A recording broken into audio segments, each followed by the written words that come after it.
స్వయంగా సముద్రమే అభిషేకం చేసే శివలింగం గురించి మీకు తెలుసా? అది గుజరాత్లోని స్టంబేశ్వర్ దేవాలయంలో ఉంది.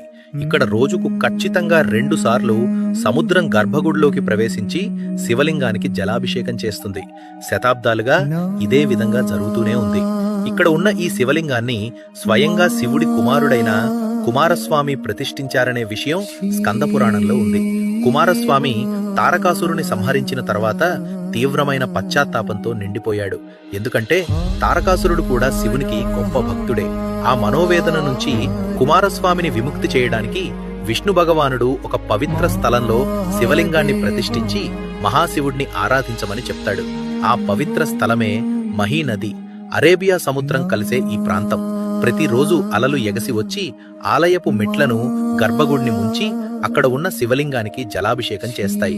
అందుకే దీనిని అదృశ్య దేవాలయం, గాయబ్ మందిర్ అని కూడా పిలుస్తారు.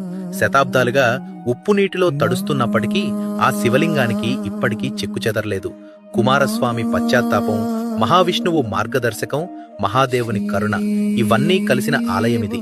ప్రతిరోజు సముద్రపు అలలు తగ్గగానే వేల సంఖ్యలో భక్తులు వెళ్లి స్వామివారి దర్శనం చేసుకుంటారు. మీరేమనుకుంటున్నారు? ఇది శివుడి లీల?